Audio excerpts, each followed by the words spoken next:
ობა, დაიძრა მძიმე артиლერია. შესავალი ვიზუალურ ხელოვნებაში. არტისტო ესე მოგმართა. ეხლა აღარ მაქვს, იმიტომ რომ რაღაცები მოხდა შემცხოვრებაში ისეთი, რისგანაც შემდეგ სხვა ცხოვრების ეტაპზე გადავედი და გავთავისუფლდი მიჯაჭვულობის. ვიცი ეგრაც იყო ხანძარი. ხო, რაღაც უფრო სენტიმენტალურია, ზოგი არის უფრო ემოციურია, ზოგი არის ძალიან ინტენსიურია. მნიშვნელოვანი სალაპარაკო თემაა და მინდა რომ ყური მოაბა სწორი მხრიდან. ეს არ არის ის, რომ რაც არ ყლავს ის გვაძლიერებს, ვარ დაგემართოს ჯობია რა. ძველები გეუბნებიან მე რომ დამაფასე.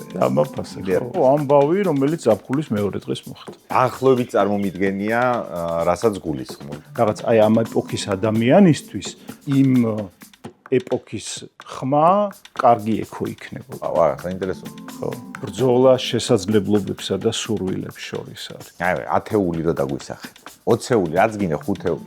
მე ვხატავ შენთვის, რომელიც ჯერ არ დაბადებულ ხარ. ემიგრაციამ შეცვალა შენი შემოქმედებითი ხედვა რამენაირად. ვიზუალური პოეზია გადაიზარდა ვერბალურ პოეზიაში. ანუ ბრძოლებში ხარ ჯერ. არა, ხო, ნუ ყოველთვის აქცევა საიდან აღარ გინდა. ეგ არ ვიცი.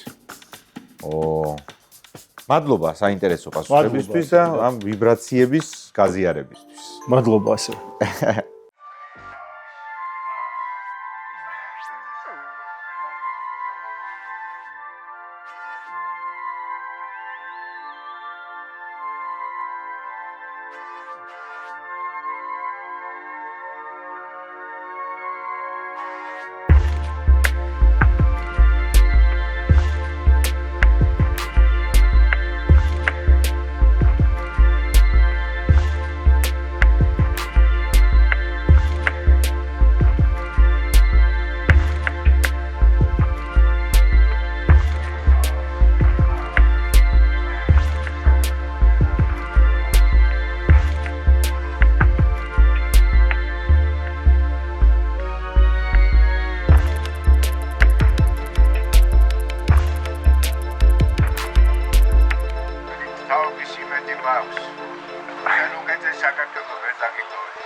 ცოტა ადრე რო ჩაგვერთო კამერა, ბევრ კარგ რაღაცას მოისმენთ, მაგრამ თავარი ამბები იწყება აწი.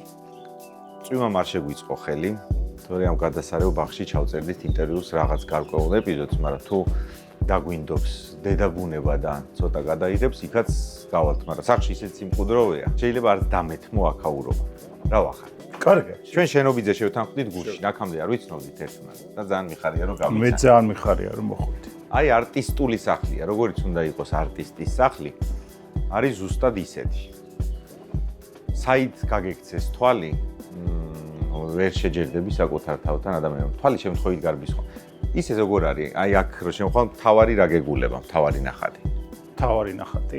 იცი რა, ესე არ არის, რომ რაღაცა ერთი კონკრეტი აღარ მაქვს. ადრე მქონდა რომ აი რაღაც ერთ ნახატს ამოვირჩევდი რომ მინდოდა ის ნახატი ყოველთვის ჩემთან ყოფილიყო. ეხლა აღარ მაქვს, იმიტომ რომ რაღაცები მოხდა შემცხოვრებაში ისეთი, რისგანაც შემდეგ უფრო სხვა ცხოვრების ეტაპზე გადავედი და გავთავისუფლდი მიჯაჭვულობის. ვიცი ეგრაც იყო ხანძარი. ხო. მაგ ხანძარზე ბევრი უნდა ვილაპარაკოთ, მათ შორის ჩვენი ერთ-ერთი რუბრიკის ფარგლებში, იმიტომ რომ გადასარევი ის არის, ფერფლისგან აღდგომის გადასარევი მაგალითი.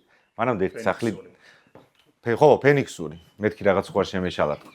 აქ შევამჩნიე კარგი რაღაცები. ქართული საუკეთესო რაღაცები, ზაზა ბურჭულაძეები აგერ არის. აჰა, აკა მორჩილაძეს აქ არის, ტურიკა აქ არის, ლიოსა მაღლა. ხალითვაზეინი. კაია. გუშინ ზალანდრონიკაშვილთან მქონდა ინტერვიუ და მოკითხვა დაგვაბა რა. მადლობა ჩემგანაც. და მითხრა რომ არანაკლებ კარგი პოეტიაო და როცა ზალი ამბობს ვიღაცაზე რომ კარგი პოეტია, ჩემთვის ხარისხის ნიშანი არის. აი ხო რომ ვიღაცებს უნდა ენდო. მაგრამ ზალთან მქონდა ეგეთი კითხვა, რომელიც ვერ დავსვი, რატომღაც ამომივარდა გონებიდან რომ როგორც ვიზუალურ ხელოვნებაში არიან არტისტები, რომლებიც სასშემსრულებლო ოსტატობით ძალიან მაღალი დონე ჰქონდათ და მე გაბავშვურდნენ, ხო? მონდრიანიც იყო, პიკასო ეგეთი იყო. ბევრი ძალიან.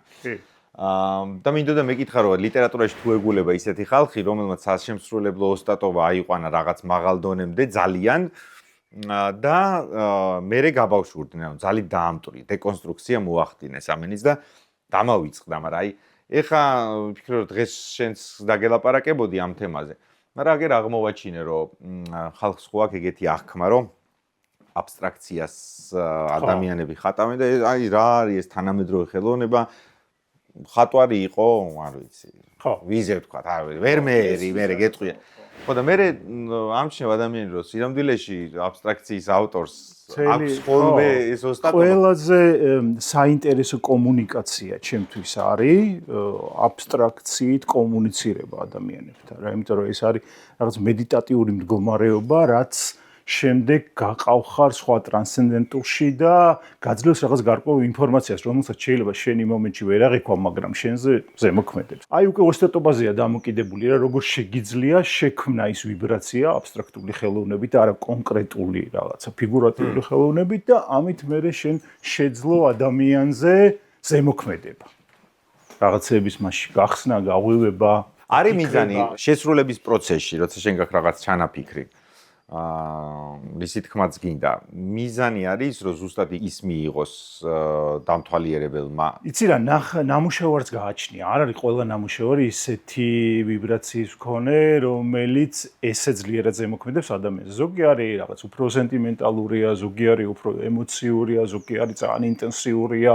არ შეუძლია ხა არიან ადამიანები, რომელსაც ამ ინტენსიურობის მიღება არ შეუძლია და რაღაც დრო ჭირდებათ, რომ ნახაც მიეჩვიონ, მოქცევა ისწავლონ რა. ეგეც გასაგებია, მაგრამ ის ინფორმაცია, რასაც შენ იმ მომენტში დებ ნამუშევარში, მე მგონი რომ ალბათ იღებენ ადამიანები, ხო. დაახლოებით წარმომიდგენია, რასაც გულისხმობ და პრინციპში მე მგონი გეთანხმები, ბევრი არაფერი მეკენკება მაგამ ბავშვი, მაგრამ თავარი ხვითი რა არის, ნამუშევართან გახარ როგორი ემოცია მოდის, ხო გრძნო. ეგ არის. არაფერი არ არის იქ მეტი რომ აი მე ხა ვიცი, შემიძლია შეოფასო, უნდა გავიგო, მაგას მნიშვნელობა არ აქვს. შენ თავარია რომ გრძნობ რაღაცა მუხტი მოდის, რომელიც გარკვეულ განწყობას გიქმნის. აი გარგამბავს მოყვები, ეხა მაგაზე ყავას ავიღებ ამას. დავსხდეთ თანა. ჩამოვსხდეთ თან? ჩამოვსხდეთ.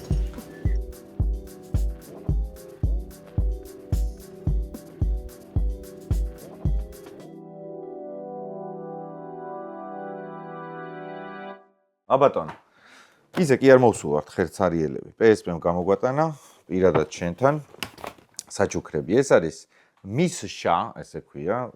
იყენებთ იმას თავისმოვლის საშუალებებს? ძალიან კაი.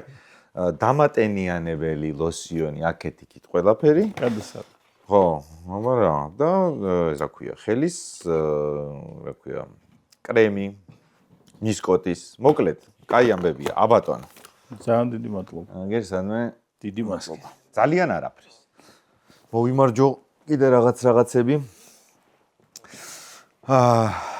გიორგი, ძალიან მნიშვნელოვანი სალაპარაკო თემაა და მინდა რომ ყური მოაბა სწორი მხრიდან. მნიშვნელოვანი და სამაგალითო სხვებისთვის. და ვიფიქრე რომ idеალური იქნება თუ კი ამ ამბავს მოუყვებით რუბრიკაში, რომელსაც ქვია არ გაჩერდე. ამ რუბრიკას ვაკეთებ ჩვენს მთავარ პარტნიორთან, გენერალურ პარტნიორთან, საქართველოს ბანკთან ერთად და არის რუბრიკა იმის შესახებ, როგორ პოულობენ ადამიანები ძალისხმევას იმისთვის, რათა ჯიუტად იარონ თავიანთი მიზნისკენ, მიზნებისკენ, ოცნებებისკენ და არ დანებდნენ, ასე ვთქვათ. შენ გაქვს ესეთი ამბავი ბიოგრაფიაში, რომ ჰა რამდენიმე დღეში გამოფენის წინ შენი სახელოსნო დაიწვა. მაგრამ მიუხედავად ამისა, დათქმულ დღეს გამოფენა იყო. კი. ანუ ხალხი რომ მივიდა, მათ ნამუშევრები დახვდათ. მიუხედავად იმისა, რომ ნამუშევრების უმეტესობა განადგურდა. კი. როგორი არ გაჩერდია ეგ? იცი რა, შენ თავს ხო ეკითხები რა აშია შენი ძალა რა და ალბათ ადამიანის ძალა არის მუდმივ განახლებაში. და იმ მომენტში ფიქრობ, რომ კაი, დამემართაც. ჯერ ხო გონია, რომ არაფერი ეგეთი არ დაგემართება ადამიანს რა და ყოველთვის სხვა განხდება და შენ რომ დაგემართება, უნდა გადარჩე რა. და ვფიქრობ, რომ მოდი მე აიხა ეს მოხდა, ეს არ არის ის, რომ რაც არ კლავს ის გვაძლიერებს, არ ვემხრობი მაგას, იმიტომ რომ ადამიანი ესეთი გამოცდილებისთვის გენანება რა, საერთოდ არ არის კაი. რო არ დაგემართოს ჯობია რა. და საერთოდ მე რაღაცები რო არ მოხდეს, თავარია მშვიდი ცხოვრება. და ვცდილობ რა, რომ რაღაც გადააფასო, ტრანსფორმაცია მოხდეს შენში, არ გაჩერდე და იარო წინ. ისევ შექმნა თუ არსებობდა მანამდე ნამუშევრები, რომელზეც აი ეს მინდა არასდროს არავის არც მივყიდი, არც გავაჩუქებ, ყოველთვის ჩემთან უნდა იყო ის რო აღარ არსებობს და რო უყურებ ამ ნამუშევარს, რო რაღაც აგდია იქ დამწვარი და განადგურებული. ხვდები რომ ხო რა, ესე იგი ცოტა სხვანაირად უნდა იცხოვრო რა. რო შექმნი უფრო თავისუფალი უნდა იყო მოქცევაში, შენს ნამუშევრებთან და შენს ხელოვნებასთან. შენში იცვლება რა. ეს არასდროს არ გტოვებს ეს გრძნობა. დადიხარ სევდით, დადიხარ დარდით, ყოველთვის არის მომენტები, როცა გახსენდება და ძალიან დიდი უსიამოვნო შეგრძნება, მაგრამ ნუ მიდიხარ წინ რა და ქმნი ისევ რა. იმიტომ რომ არ შეიძლება რომ გაჩერდე. იმ მომენტში, როცა დაინახე და დაფერფლილი სახელოსნო, იმავე მომენტში გადაწყვიტე რომ არა, ეს არ ჩაიშლება ჩემი გამოფენა თუ რაღაც დრო დაგჭირდა. ანუ რა ფიქრებმა გაიარა. იცი რა, იმ მომენტში ხარ ფიქრობ გამოფენა იქნება თუ არა, რომ საღამოს მე როგორ სახლში რომ მიხვედი ეს რაღაც მურიანი და ტალახიანი და სველი. იმ მეორე დღეს ფიქრობ, რომ ხო ეხა ავდგები სახლში რაც მაქვს, გალერეებში რაც არის შევკრება ყველაფერს, წავიდებ გალერეში და ამით გავაკეთებ. კი შენ მე მინდოდა რომ ის ნახალი ნამუშევრები მეჩვენებენ, რომელიც ზუსტად იმ გამოფენისთვის შევქმენი, მაგრამ ნუ არა უშავს რა. ხო იცი ყოველთვის გონია ეგეც არის, რომ შენ მხოლოდ მაშინ მხარ მზად, როცა ახალ ნამუშევრებს წარადგენს და თურმე ძველითაც მზად ხარ. ძველები გეუბნებიან მე რომ დამაფასე. დამაფასე ხო. შენ თქვი რომ შეგეცვალა წარმოდგენა ნივთებთან მოპყრობასთან დაკავშირებით და გაგიქრა მიჯაჭვულობა. და ეგ მიდგომა დღემდე მოყვება როგორც ეგ მიდგომა დღემდე მოყვება ხო რომ აღარ ამაქვს რა ნივთებზე არც მინდა რომ ბევრი რაღაც ნივთი მქონდეს რომ რაღაცა ჭირდება რაღაც გარკვეული ნივთები მხატვრობას მაგრამ ნუ ხო რა აღარ მაქვს მიჯაჭვულობა აღარ მაქვს რა როცა ხვდები რომ ნივთებს არ უნდა მიეჯაჭო იმიტომ რომ წარმავალია იმიტომ რომ მილევადია იმიტომ რომ არა იცი რა ეს არის მოდი მაშინ ეს სწორი სახელი რომ დავარქვათ ეს არის მოდი ნამუშევარი ხო არსებობს რაღაც ერთი რომელიც გაქრა მაგრამ ნახე რას მინდა ეხლა რომ მივაბარო ეს ნამუშევრები ხო გაქრნენ მატერიალური სამყაროდან და პრინტის სახით დაუბრუნდნენ სამყაროს და ეს მომენტი რომ ისინი უფრო გაბევრდნენ და არსებობდნენ ხა მაგ კატალოგში რა ნამუშევრებიც არის თითქმის ყველა ვარსკვლავით არის მონიშნული თითქმის ყველა განადგურებული აღარ არსებობს რა და მაგ ხრივ ხო ისევ არსებობენ რა თავისი სახელმწიფოება როგორც მინიმუმ და განიცადეს ხო შეგიძლია თქვა რა გაძლევს მაგ დროს ძალას რო არ გაჩერდე იცი რა შენ თავს ხო აიგივებ იმ მოცემულობასთან რომ ეს არის შენი მისია რა ამ ქვეყანაზე თუ დედამიწაზე რა რომ შენი ნამუშევრები აი მაგალითად ხო არის რომ სხვადასხვა ქალაქებში ქვეყნებში არის ჩემი ნამუშევრები და ვიცი რომ ბევრი ასეული ნამუშევარი არის ესე მიმოფანტული და ვიღაც ადამიანები ყოველდღიურად უყურებენ ამ ნამუშევრებს რა და იცი რამხელა სიხარულია ეს ხო ვიღაცისთვის შენთანაც ხო მოდის ეს ენერგია რა და ამიტომ გინდა რომ კიდე და კიდე მეტი არსებობდეს ისეთი ნამუშევრები რომლებიც უფრო და უფრო მეტი და ცვლად იქნებიან ადამიანებთ აი წეგან ხო თქვი რომ ძალიან პოეტური სახელწოდებები აქვს შენს ნამუშევრებს მეთქი რაც ერთი მხრივ შენი სურვილია რომ გახსნა ფოკუსი და აქედან შეიხედონ ნუ მართლა კარგი სათაურები. ზაფხულის მეორე დღის გაგონებაზე ხო. აი ხო რაღაცები გაგახსენდათ ხალხო. ხო, ყველასთვის სხვადასხვა რაღაც მოგონებასთან უნდა მიდიოდეს, მაგრამ ცხადია ამას აქვს საფუძველი, რამაც კი გაიძულა შენ რომ იმას გეკ. ხო, ამბავი, რომელიც ზაფხულის მეორე დღეს მოხდა. რა ამბავი იყო? ზაფხულის მეორე დღე არის გაქვს რაღაცა გარკვეული შეგრძნებები, გაქვს რაღაცა გარკვეული ადამიანებთან ურთიერთობა და ის ემოცია გადმოიტანე ტილოს. სავსებით დოკუმენტური, ხო. ეს რა ქვია. ჩვენ გვაქვს კიდევ ერთი რუბრიკა. ჩვენ გადაცემაში, რომელსაც ვაკეთებთ ალტასთან ერთად და ამ რუბრიკას ქვია კონტროლ-ალტი. რა არის ახლა კონტროლ-ალტი? კონტროლ-ალტი არის რუბრიკა, რომელშიც ჩვენი რესპონდენტები საუბრობენ ხოლმე მათ ცხოვრებაში განსაკუთრებული მოწყობილობებისა თუ გაჯეტების გამოჩენაზე. კიდევ ერთხელ მოვიხდი ბოდიშს იმ მაყურებელთან, რომელსაც სიტყვა გაჯეტი გააღიზიანებს და მიუხედავად იმისა, რომ მკვიდრდება და ენა ცოცხალია, მაინც მოწყობილობასაც ვიტყვი. მგონი ესე ითარგმნება. ხო, იმ მოწყობილობებზე, რომლებმაც მათ ცხოვრებაში რაღაც ისეთი სიახლე შემოიტანეს, რამაც განსაკუთრებული როლი ითამაშა მათ ცხოვრებაში და დაუტოვა მნიშვნელოვანი მოგონება. რა არის შენ შემთხვევაში ეგეთი?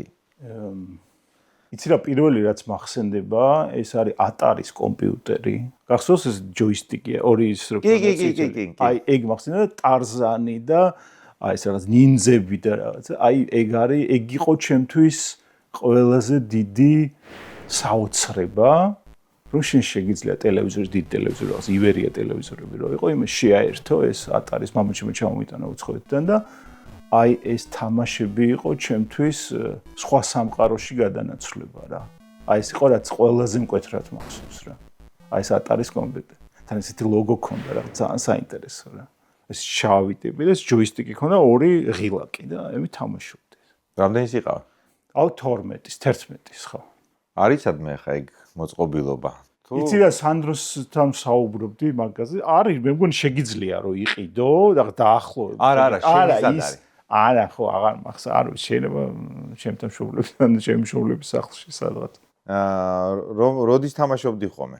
თავისუფალი დრო. თავისუფალი დრო, ხო, სკოლის მერე საღამოს, ბავშვები, მეზობლები, ყველანი ერთად, ხო.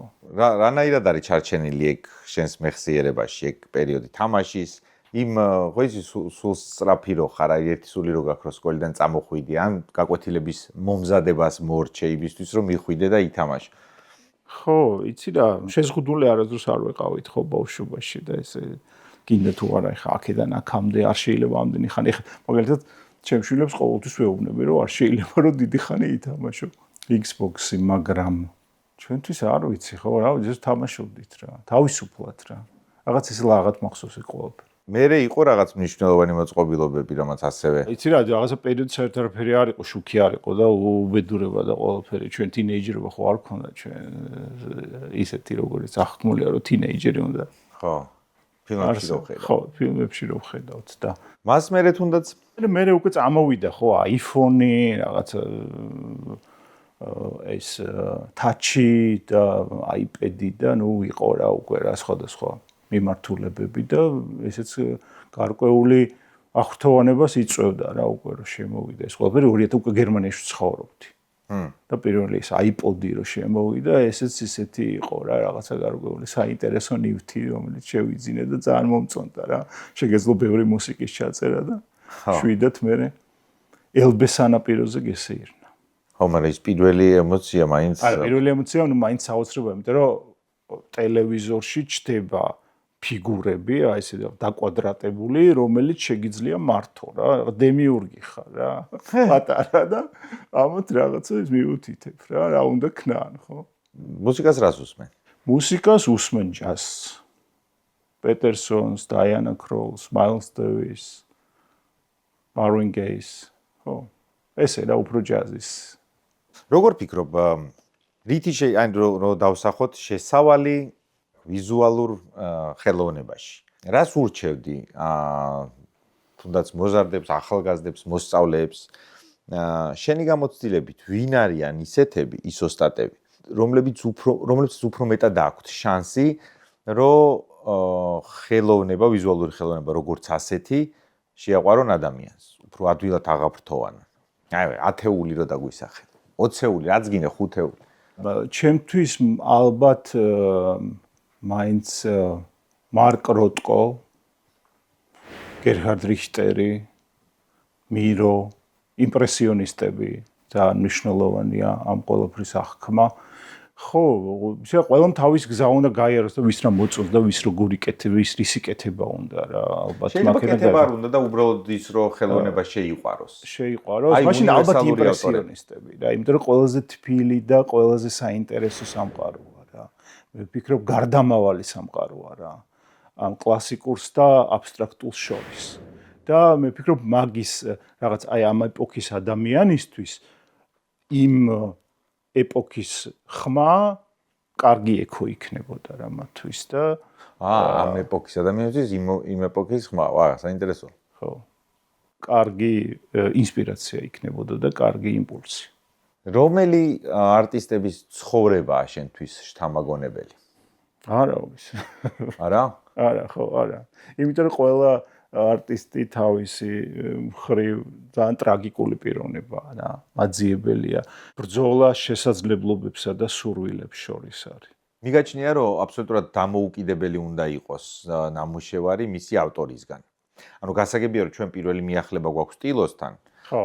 და სრულიად შეგვიძლია საერთოდ არ გვაინტერესებდეს რა ცხოვრებით იცხოვრა, რა გააკეთა, ვინ იყო, როგორ გამოიყურებოდა. პიკასო მაგალითად. ხო, თუნდაც. მაგრამ როცა ავტორის ამბავი იცი, რაღაცა დამატებით ხიბლს ზენდეს. აი მაგალითად არ ვიცი. ვან გოგის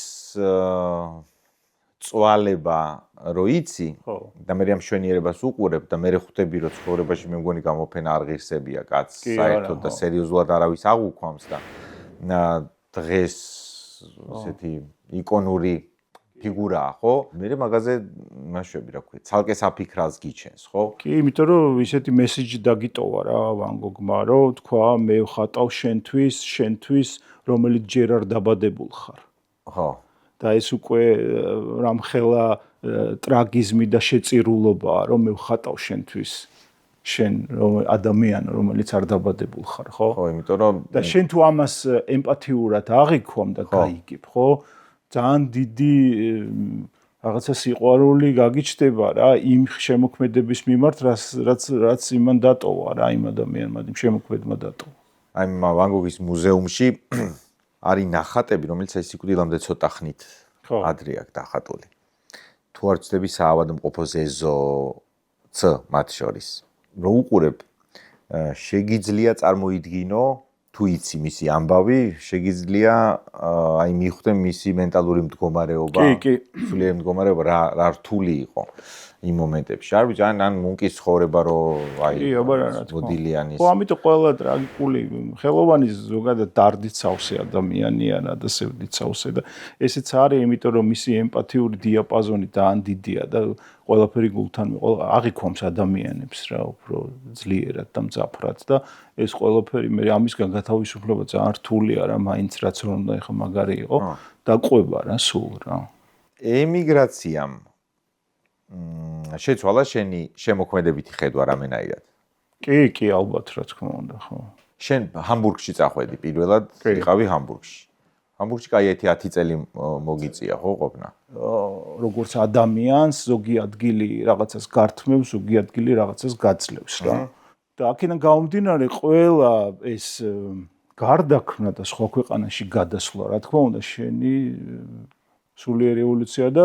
ხდება შენი შემოქმედების ასევე გაზრდაც ხო და უფრო ფართო აღქმა გაქვს სამყაროსი უფრო გლობალური ხდები და ეს შენ შემოქმედებაზეც რა თქმა უნდა აისახება. გიფიქრია იმაზე რომ ერთია რა შესაძლებლობა აქვს ქალაქს და რაც მოგცემს ის შენ მაგრამ გაქვს თუ არა ეგ მისია რომ შენც რაღაც უნდა მისცეს სანაცვლოდ.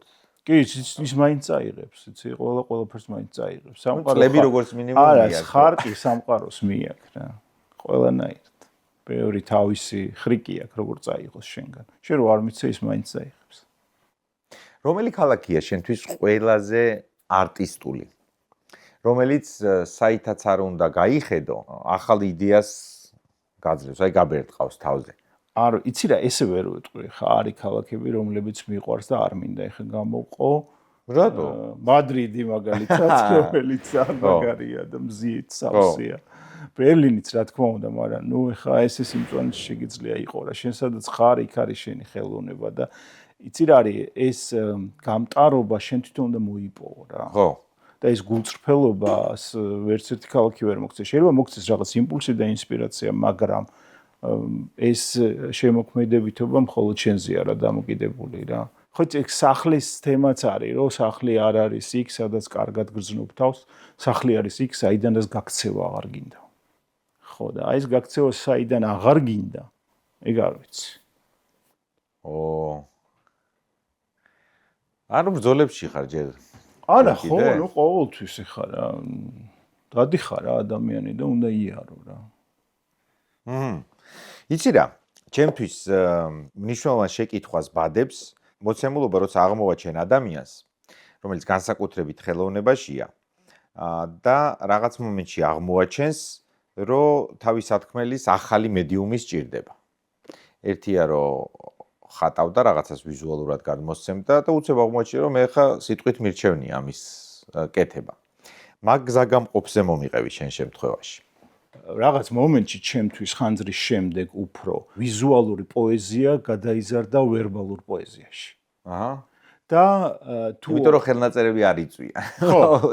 იცი რა ეს რაღაც ამ განადგურებულ ნამუშევრებთან რო ვიდექი რაღაცა თქვი რომ ღმერთო მომეც ის რასაც არაფერს კეთება აი არ გჭირდება არაფერი რა არც ნივთი არც საღებავი არც აი ეს შეგრძნება მახსოვს და მართლა მოვიდა ესე რაღაცა ნაკადად ეს სიტყვათა წყება. გამოდის რომ პოეზია ლექსად თქმა ეს შენ ცხოვრებაში მოიტანა მნიშვნელოვანმა დანაკარგმა ხო ძალიან კი. იცი რა იყო ეხლა როგორც შენ აღნიშნე რომ პოეტური სათაურები ყოველ ნამუშევარს ითხოვ უბრალოდ რაღაცა ვერ გავბედე და ვერ შევძელი და რაღაცა გარკვეულმა ტრანსფორმაციამ მოახდინა შემში რა ძალის მობილიზება რომ მე უკვე შევძელი რა ამის და ყველა ამბავი რომელიც თავზე გადამხდენია თუ სხვაში დავინახე თუ მინდოდა რომ მეთქვა ხო ზოგჯერ ბასრად ზოგჯერ თბილად თუ ტკბილად რაღაცნაირად შევეცადე რომ დამეწერა.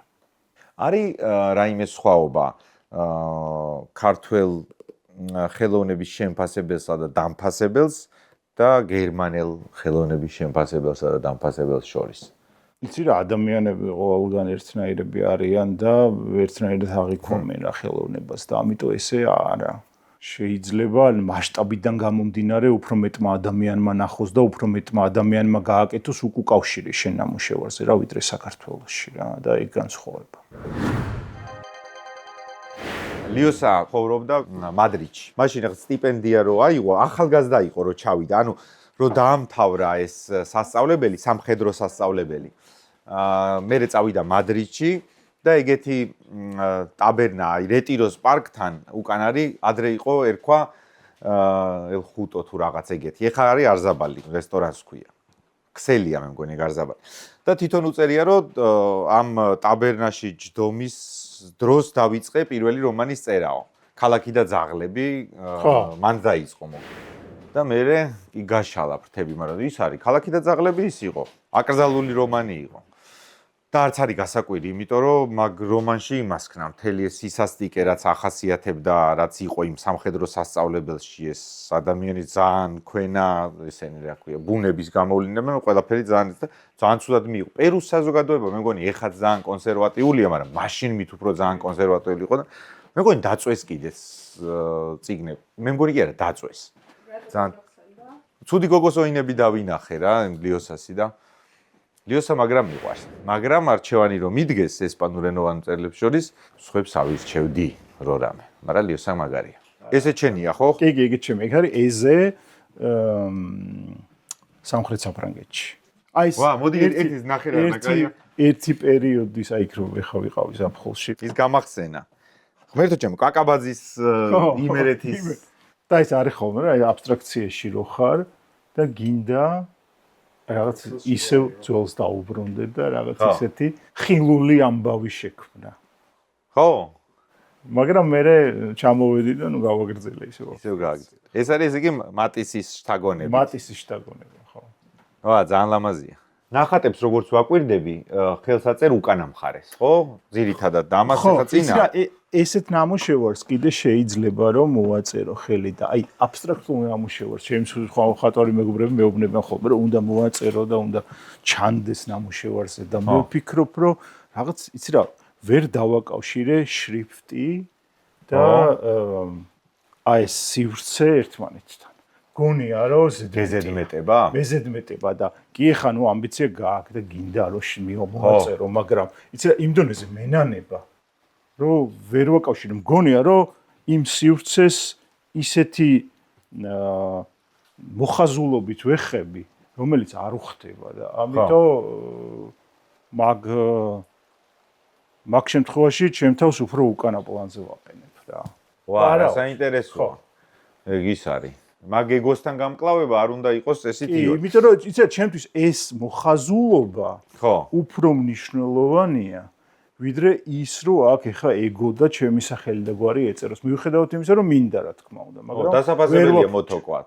ვერ ვაფუჭებ. დანარჩენი ეხა შეგიძლია რომ მე თუ სიტყვები გინდა აგერ ლექსიც გემარჯვება. ანიმაციას ხო არ განჩვი, ანიმაციას ვაკეთებთ. მართლა? ეგ არ ვიცი. ხო, stop motions. გაჩვენო?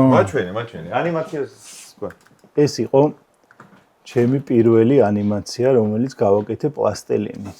ჩანს კარგად? იღე.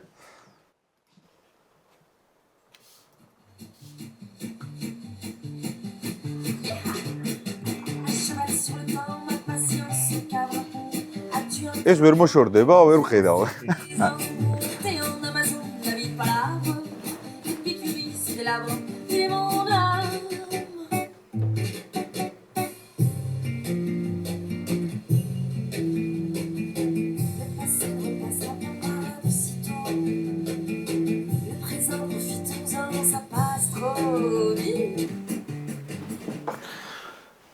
ჩავლილი ამბავია? ეს არის სადღაც ალბათ 15 მეტი წინანდელი ანიმაცია და მაშინ stop motions როგორაც აკეთე, ხო იცი ეს პლასტელინის.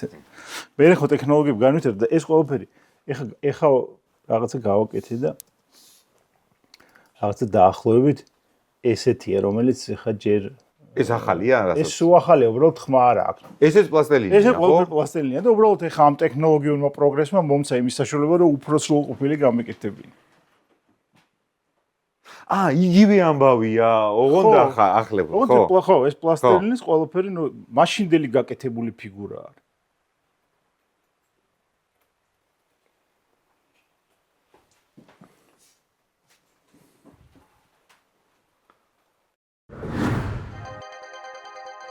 როცა წარმოვიდგინე გამოფენისთვის ემზადები ადამიანი, ყველაფერი მზად გაქვს, წლები შეალიე, ყველაფერი იფერფლება და უცებ აღმოაჩენ რომ ორი ვარიანტი გაქვს, ან უნდა დანებდე, ან უნდა იპოვო სადღაც რაღაც, ან ვიღაცაში ძალა, რომ შენ გააგრძელო ეს საქმე და ეგ იყო ჩემთვის განსაკუთრებით აღმაფრთოვანებელი შენს კარიერაში. გადმოიყვარა თუ არა ეგ განცდა შენს ნამუშევრებში მაგამბის მერე. იცი რა მე ხადე თუ არა აი მაგ ფენიქსის გამოხატვა. იცი რა როგორ მინდა რომ დავყო, რო არ დაგემართოს ჯობია, იმიტომ რომ აღნიშნე კიდევაც რომ საერთოდ რა არ გჭირდება რა, ხო არა გეცოდება რა ადამიანი მაგ გამოცდილებისთვის, მაგრამ ჩემ შემთხვევაში ყოველი გამოწვევა არის რაღაცა ბრძოლის დასაწყისი და მოდი რა ვიბრძოლებ აბა რა ეხა რა. რატომ უნდა დავიხიო უკან რა. ეგეც ძალა, мотиваციაა რა და ის არის რა, რომ არ დაუნებდები რა. კაი ჟენია ეგ მომწ. ხო, ესეთი ხო, აბა რა ეგ თუ არა გაქვს, შენ თავთან ოღონდ ხო იცი აი როგორ არის, რომ შენ თავთან უნდა გაარკვიო, რომ შენთვის აკეთებ ამას რა. ხო. იმიტომ რომ შენ სიცოცხლეში შენი ნამუშევრები რომც არ მოხდეს იმ ნამუშევრები ისე თქვათ რა დაფასება თუ რაც ქვია, ხო? სადღაც ბევრი წლის მერე ხო სადღაც იქნება რამოდენიმე ნამუშევარი და ვიღაცა გააღებს კარს ოთახში ნახავს რა. და ეგ უკვე მაგარი განწყობა და გრძნობა რომ რაღაცა პროდუქტი არსებობს რა, რაღაც არსებობს რა, შემოქმედება არსებობს რა. ყველაფერი ხო ვერ განადგურდება. ამიტომ რაღაცები დარჩება რა. და ეგ არის რა ის ყველაზე დიდი სიამოვნე. იცი რამდენჯერ მიფიქრია მაგაზე რომ არის პირობითად გოია თუ წარმოიდგენდა რომ ამდენი წლის მერე ხო ჩვეულებრივი ადამიანია რა ტიპი. აი ჩვეულებრივი ხორცი, ძვალი, რა ქვია, სისხლი ჩვენსავით რაღაცას განიცდი და ტკიოდა. აგერ კაცს აღარ ესმოდა ბოლოში. ხო, და ჩვეულებრივი ადამიანური თვისებებით, მანკიერებებით და სისუსტებით ასე იყო, ხო? და არ ვიცი 1000 მათ შორის ვნებით, ფეტიშით, მე რა ვიცი, ხო რა. და ამდენი წლის მერე ჩვენ არათუ მივდივართ მის ნახატებთან და უყურებთ. არათუ მილიონები ღირს და ზოგიერთი შეუფასებელია. არამედ აგვაფრთოვანებს და გვაძლევს ძალას. კი ბატონო. მაგრამ ის ალბათ თავის წარმოიდგენთ თუ ვერ წარმოიდგენდა, ჩემამდე ეგ ამბავი არ დადის. რომელი ნახატი გონია ყველაზე დაუფასებელი? ერთი წამი ვიტყვი, რასაც გულისხმობ, ხო? აი ლუვრში რო შეხვალ, ხო. ყველაფერი, ეხლა მე მგონი გადაიტანეს სხვა დარბაზში, თუ არ ვწდები. შეიძლება მეშლება. ყველგან არის მინიშნება, სად არის დავინჩის ეს რო კონდა თუ მონაკვეთი. ხო. ადიხარ და იმ დარბაზში და ყველაფერი უნდა მოიარო, მოკლედ რომ იქამდე მიაღწიო. ადიხარ და გვხდება დაახლოებით ამ ზომის, ხო? ესეთი ნახატი შორს სულ ბოლოში დარბაზის მის გარშემო ერთი 500 ადამიანია შეკრებილი, ვერც უახლოვდები, მან წინ ესე შუშა.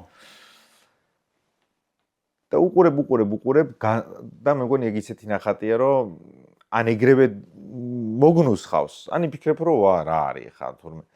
რო შემოტრიალდები, წინ კიდია ქორწილი კანაში თუ არ ვწდები. აი უზარმაზარი ტილო, თელ კედელზე გადაჭიმული. ოღონდ ხალხი ამისგან ზურგშექცევით დგას. ხვდები რომ ყველა ნახატ საბოლოო ჯამში ალბათ თავის ბედი აქვს, ხო? თავის ბედი აქვს და იცი რა თავის მე მაგ საკითხს მაინც ესე ეზოთერულად უყურებ რა. ალბათ არის რა რაღაც ის ჯადოსნობა, ის მაგია, რაღაც კონკრეტულ ნახატში, რომელსაც აქვს უფლება იყოს ასეთი. ხო. მხოლოდ ეგ არის. და შენ როგორც ხატვარი მაგის უფლება მოგეცა სამყაროსგან, რომ ყოფილიყავი ამის გამტარი. იმიტომ რომ ნამუშევრებიც ხო ესეა, რომ შენ შეიძლება შექმნა რამოდენიმე ათეული ნამუშევარი და იქედან 2-3 იყოს ძალიან მაგარი, რომელიც უფრო მოგწონს ვიდრე დანარჩენი. და რატო? იმიტომ რომ ზუსტად იმ მომენტში შენ რაღაცა გარკვეულის, იმ გათვისნობიერებულად რა თქმა უნდა და არა ეხა ესე მოხდა და всё. ხო. გახდი რა იმ ინფორმაციის გამტარი და ის ნამუშევრები უფრო ძლიერად ზემოქმედებენ ადამიანებზე, ფერთა კომბინაციით იქნება თუ სიუჟეტურად თუ ასე შემდეგ, ვიდრე სხვა ნამუშევარი. ხო. აქ ეს ჯადოსნობა რა. რომელსაც ესე ვერ ახსნი. მესმის, რასაც გულისხმობ. შენ ამ შემთხვევაში თავს უწოდებ არა შემქმნელს, არამედ გამტარს, ხო? საიდანღაც მოვიდა ეს და უბრალოდ შენში გამოიარა. ორივეს, ხო? ნუ შემქმნელიც ხარ და გამტარიც ხარ, მაგრამ თუ არ მოხდა რაღაცა ინფორმაციასთან დაკავშირება, აი თითქოს ხო იცი ის არის რა, სადღაც რაღაცა კავშირს სამყარებ რა იმასთან. ანტენა რაღაცა უნდა დაიჭირო. და თუ არ მოხდა ეს კავშირი, ხო, შენც ცარიელი ხარ რა და ცარიელია ესეც რა, რასაც ქმნი რა. კაი, მოდი ესე ვიკითხავ. მე მგონი მარგარეტ ეტვუდი ამბობს თუ არ ვწდები, რომ ინსპირაცია არ ეძლევა ყველას. ინსპირაცია ეძლევა მას, ვინც თვითონაც დგამს ნაბიჯს ამ ინსპირაციისკენ. ანუ სადღაც შეხვედრის წერტილი. ხო, ზუსტად აი გვიგულისხმე, როცა აი მაგიტო გამიჩნდა ეს შეკითხვა. არის რაღაც ხიმანდრობები, რაღაც ხრიკები, რომლითაც შეიძლება რომ გალესო ეგ ინსპირაციის ძიება. არა, ეგ არის უბრალოდ უსტატობა, რომ შენ ამ შენ საქმეს უყურებ სიყვარულით და პროფესიონალურად, შენ ხარ ოსტატი და ცდილობ გამოიყვანო ის სრულყოფილება შექმნა, რაც იმ მომენტში გინდა რომ შენ დაინახო და გამოგივიდეს. ამისთვის შენ გადიხარ რაღაც გარკვეულ პროცესს, ნუ მაგალითად თქვა, ადექი წახვედი, შეხვედი სახელოსნოში და ხატავ. ხატავ და ამ პროცესში მოდის ის განსაკუთრებულობა. და ეს განსაკუთრებულობა, რა ვიცი, ბევრ რამეზე შეიძლება ბიორიტმზე, შენ განწყობაზე, რაღაცა შენ მდგომარეობაზე, ზამთარზე, ზაფხულზე, ბევრ რამეზე შეიძლება იყოს დამოკიდებული რა. მე არ ვიცი როგორ ხდება იმაში, რა ქვია, აბსტრაქციაში. სრულიად პროცესზეა დამოკიდებული თუ დაახლოებით იცი ამბის დასაწყისი და დასასრული და წინასწარ გაქვს წარმოდგენილი ვიზუალურად. როცა ტილოსთან მიდიხარ, ხო, ფერებს როცა გაშლი, პალიტრას ხედავ, რომ რა ფერთა კომბინაცია გრადაციის ხარჯზე გამოიყვანო და შექმნა რაღაცა გარკვეული ამბავი. ამას ხედავ, ხო, იმიტომ რომ ყველას რაღაცა სხვადასხვა ფერთა გრადაცია აქვს, ხო?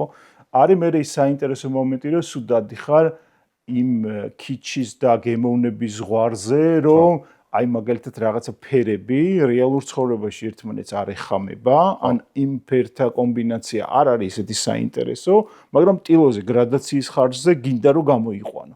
და ეგ არის სიამოვნება, რომ ესე შეგიძლია გახდე იმ მომენტში ფერთა მბრძანებელი და შეძლო ამ ფერთა დამორჩილება ისე, რომ თლიანი ჰარმონია შესაძლებელი იყოს ნამუშევრის. თავი ჰარმონია საბოლოოდ ნახატში სათქმელს მიღმა. არა, მარტო ჰარმონია არა. იცი რა, ჰარმონია შეიძლება იყოს აგრესიულიც. და ქაოსი არის ერთგვარი სიმშვიდეც. მაგრამ ეს ქაოსი რომელსაც აკონტროლებ? ჰარმონია, ქაოსი რომელსაც ხო, შეიძლება ისე აკონტროლებ რა. მაგრამ მაგალითად იყოს ხო, მელანქოლიური. ხო. ფიქრობ, რომ აბსტრაქცია შენი კარიერის რაღაც ერთი ნაწილია და შემდეგ გადაერთვები რაიმე სხვა ჟანრი ქვია თუ მიმართულება, როგორ ქვია ხო? მიმართულება, კი ბატონო. მიმდინარეობა ხო, აი ადამიანი დილეტანტი ხარ, ვერ პოულობ სიტყვებს. თუ ფიქრობ მაგაზე და თუ კი ფიქრობ, შეიძლება გაგირბის ფიქრი იმისკენ, რა შეიძლება იყოს რა მიმდინარეობა. იცი რა, ამ ეტაპზე ყველაზე კარგი როგორც აღვნიშნე, ჩემთვის არის აბსტრაქციით კომუნიცირება საზოგადოებასთან და ადამიანებთან. ზაფხულში მატისის მუზეუმში ვიყავი და ძალიან დიდი ინსპირაცია მივიღე და მე ის ნამუშევარი დავხატე რა, იქ რო კიდია მარჯვენა მხარეს რა. რაღაცა უცბად მომინდა ისევ ის ფიგურატიული აღმომეჩინა რა ჩემში და რაღაც ესეთი სახით მომეყოლა ამბავი რა და მივხვდი რომ ხო, კარგია ეს ყველაფერი, ვიფიქრე კიდევაც რომ დიდილოს გავაკეთებ რაღაც იქ კიდევ უფრო. არა, ძალიან კარგი ნახატია. მატისის გამოფენა ვნახე რამდენიმე თვის წინ. ხო. არა მხოლოდ მატისის და იმ მხატვრების, მათ შორის დიდი მხატვრების, რომლებმაც მისი ზეგავლენით დახატეს მერე მის სტილში. და ძალიან შთამბეჭდავი იყო. მაგრამ მაინც აბსტრაქციისკენ გადავედი რა ისევ, რომ ეს ყველაფერი კარგია, მაგრამ ეს არის რა ჩემთვის ამ მომენტში შეიძლება კითხე ხო, ამ მომენტში თვით გამოხატვის ფორმა არის აბსტრაქცია და უფრო მომწონს რა. ხო, მესმის ზუსტად. და მატისზე გამახსენდა, ხო, ფიქრობთ ხოლმე ხანდახან ადამიანები, რომ როცა მხატვარი რაღაც ნამუშევარი განსაკუთრებით დიდია, ხო? ფიქრობთ, რომ აი ეს თითქოს გარემოც, რომელსაც ხატავს და პროცესიც ეს იყო ძალიან ამაღელვებელი და რაღაც ჯადოსნური და მისტიური. მე აღმოაჩენ, რომ არა კაცო, აი მატისსაც აქვს რაღაცები ნახატი მაშინ რომ მესამე სართულზე ცხოვრობდნენ და მესამე სართულიდან ხედი და მე ცოტა მაღლიდან აქ დახატული და მე მეოთხეზე გადავიდა თურმე და იქიდან დახატა. მე აცნობიერებ რომ არა შეიძლება უკაცრავად და საცვლებით დგას და ისე ხადა მე მგონი ეგრე მუშაობდა. პიკასო ყოველ შემთხვევაში ეგრე მუშაობდა. კლიმატში და იმ ამინდში ესე იმუშავებდა ხა ხო. ხატვის ცხოვრება აქ და საქართველოში რაღაცა ცხოვრება. დიდი სიამოვნებით მოვისმენდი მაგ განსხვავებების შესახებაც. საინტერესო თემა არის ეგ სალაპარაკოთ. მათ შორის ყოველდღიურობას გულისხმობ მხატვრის გერმანული გარემო უფრო ხო არ გაიძულებს რაღაც წესრიგში ჩადგე, იმიტომ რომ მხატვარი არის ისეთი პროფესია, ისეთი საქმიანობა, რომელზეც გინდა არ გინდა გიჩნდება იდეა, რომ ცოტა ესე ღრუბლებში უნდა დაფრინავდეს, აცეტებული უნდა იყოს, სვამდეს, იქითური, აქეთური ბოჰემური ცხოვრება და საქართველოში შეიძლება ადამიანი მიჰყვები, დახვე ასე ვთქვათ ამ ხალხის წარმოდგენას. და ეს ქვეყანა ხო არ გაიძულებს, რომ უფრო მეტად იდგე მიწაზე და რაღაც დისციპლინაში მოექცე. იცი რა, მაშინ მე ესე გიპასუხებ, რომ ხო იცი როგორ არის, სული იზრდება მარტოობაში, მარტო. აი გარი რა და გერმანია და ბერლინი არის კარგი მასწავლებელი რა, მკაცრი მასწავლებელი რა, იმიტომ რომ შენ ხარ ბევრი დრო გაქვს მარტოობისთვის, ბევრი დრო გაქვს ფიქრისთვის. ეს ალბათ კი არა გეხმარება შემოქმედებაში, იმიტომ რომ მარტოობა არის შემოქმედების მთავარი მდგომარეობა. და აქედან გამომდინარე, ხო, არის ეს კარგი მდგომარეობა მიუხედავად იმისა, რომ ხშირად ცევდიანიც. იმიტომ რომ არ ყავს რა ამდენი ადამიანი ირგვლივ. მაგრამ შენი ფიქრების კონცენტრირებას და შენი საქმის მობილიზებას უფრო ახდენ. მეორე ჭრილში რა თქმა უნდა უკვე ევროპაში ხარ, უფრო გლობალური ხარ, უფრო საზღვრები ხსნილია, უფრო მეტი ადამიანი ნახულობს და უფრო მეტი ადამიანი გიცნობს, რაც ასევე კარგია შენი განვითარებისთვის. განსხვავება იქ არის. რა მაგის პასუხია და მეუღლემ ესე გადასარევი ქართული როგორ ისწავლა? იცი რა, რაღაც თავიდანვე ხო ერთმანეთის ენა უნდა ვიცოდეთ და ეგ იყო რაღაც ესეთი გარკვეული ამბავი რა. შენ გერმანული იცოდი? კი. როგორ გაიცანით ერთმანეთს? თბილისში გავიცანით და აბა მოყევი? ხო. რამდენი წელია რაც ერთად ხართ? 25. კაი სტაჟი. ხო. მაგას რა ქვია ვერცხლის? მეოთხედი საუკუნე. ხო და კაი სტაჟი, კაი. აი ეს სიყვარულით, ერთობით. ანთი არის ჩემთვის, აი ხო რა, ფარველი ანგელოზი, ხელისშემწყობი, ყველაფერში გამგები. ამ ნამუშევრების ფარველიც. ხო.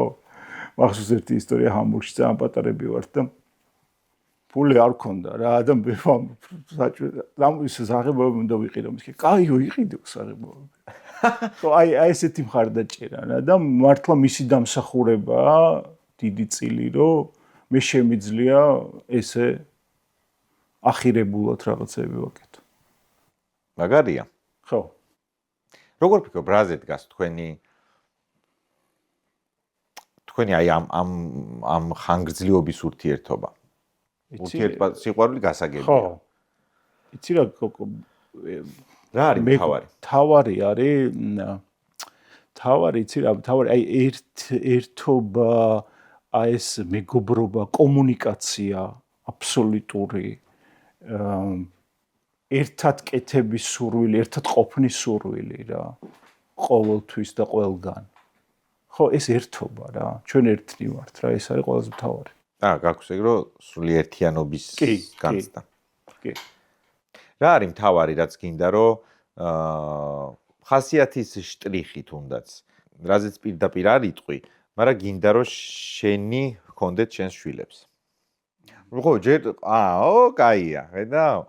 იცი რა, მოდი ერთი შენი და ერთი შვილებს ვიტყვი. კაი, არა. მეუღლის რო ჰქონდეს ხასიათი და მაშინ გეტყვი, ხო. მეუღლის აი ეს დადებითი აურა განწყობა ხასიათი მინდა რომ ჰქონდეთ რა. ბევრ ამაში პოზიტივის უფრო დანახვა ვიდრე ნეგატივის და სწორი კომუნიკაციის უნარი, რომ რაღაცა ეს ამ ქაოსში უცბად მეორეც ესეთივე ქაოტური არ არსებობდეს და ოჯახში. ხო, ეს ბალანსი დასასრულია, ხო? ხო, ეს ბალანსი უნდა იყოს დაცული, იმიტომ რომ ხა შენ როგორც ხელოვანი ცხოვრობ აბსოლუტურ ქაოსში რა. ხა არ გეტყობა, მაგრამ ნუ გააკ რა ეს ყველა. არა, ეგ ზუსტად ვხვდები მაგას. და ამაში ხელშეწყობა ძალიან მნიშვნელოვანია. მე მინდა რომ ჩემ შვილებს ჰქონდეთ მისი განწყობა და ადამიანების სიყვარული, ჰუმანურობა. ხო. ეგ რაც ყველაზე მნიშვნელოვანია, ეგ მინდა რომ ჩემ შვილებს ჰქონდეს, ჩვენ შვილებს ჰქონდეთ. ეგ მეუღლის ნაწილი. ჩემგან ის ქაოსი არ ვერ დაიძრენ თავს, ვერ ამბობ. ხო, არა, ეგ მეუღლისგან, ხო. ხო, ვიცი. ხო, ჩემგან არა, იქნება ეგ ქაოსიც. არ მინდა იცი რა, არა, ამისთვის ვერ გავწირავ ხა ბავშვს მეცოდე მე მიუხედავად ის რომ ანას ააკეს ხელოვნების მუსიკის მიმართ მიდრეკილება და სიყვარული და მე ვფიქრობ ძალიან კარგი შეიძლება კონდეს შესაძლებლობები რომ თავი გამოავლინოს. ჩემგან ალბათ რაღაცა გარკვეული განახლების უნარი რა, ეს ტრანსფორმაციის უნარი, ეს ფენიქსური მინდა რომ გამოყვეთ. არ გაჩერდე რა ზეს ლაპარაკობ. ხო, აი ეს მინდა რომ გქონდეთ რა, რომ ყოველთვის იყვნენ მიუხედავად რაც არ უნდა მოხდეს ცხოვრებაში, არ გაჩერდნენ და გააგრძელონ გზა. რა არის ისეთი, რაც არ გინდა რომ აი შენთან რო პირობითად დაუშვეს შეცდომა და შენ არ უშვებ მაგ შეცდომას შვილებთან ურთიერთობაში. იცი რა ხო, ნუ ეხა შენ რო უნდა იყო ავტორიტეტი და არა ავტორიტარი, ყველაზე მთავარი რაც არის რა. შვილებთან ურთიერთობაში რომ შენ უნდა იყო საყრდენი, ამ ავტორიტეტში გულისხმობ ასევე საყრდენს, ძალას, რომ შენ შვილებს აქვთ ყოველთვის იმის შეგრძნება რომ შენ მათთან ხარ ყოველთვის რაც არ უნდა მოხდეს რა. და ის რომ შენ ყოველთვის მიუხედავად მათი როგორი ნაბიჯის არ უნდა გადადგნენ, აბსოლუტური მხარდაჭერა იქნება შენგან. ეგ ძალიან მნიშვნელოვანია. ხო, იმიტომ რომ მე ძალიან მინდა რომ ჩვენ ვიყოთ ესე შეიძლება რაღაცა გარკვეული ეგოიზმია, მაგრამ გქონდეს სულ კომუნიკაცია, ვიყოთ ერთად, გვიხაროდეს ერთად ყოფნა, სულ მაგას ხუმრობ კიდევაც, რომ ერთად როგორც წავერთობით მეთქი რა. თუ არც არავინ ვარ მოვიდეს თუნდაც ჩვენ წავერთობით ერთად რა და ამიტომ კაია რა. ჰუგოც დაგვემატა და ჰუგო გაგვაცანი. სანდრო ობა, დაიძრა. დაიძრა მძიმე არტილერია. გამარჯობა. როგორ ხარ? არაერთხელ გახსენათ მამამ მომაში რა ინტერვიუში. ჰუგო, დათო სასიამოვნოა. ოუ, რა საყვარელი. მოდი ჩემი სიყვარული. მოდი, ჩემო პატარა, მოდი ჩემ. ჩემო პატარა. ეს არის ჩემი გულის ფეთქვა. სულ მგონია რომ ჩვენი რეინკარნირებული წინაპარია, იმიტომ ჰუგო. რას მოელი ამ გამოფენისგან?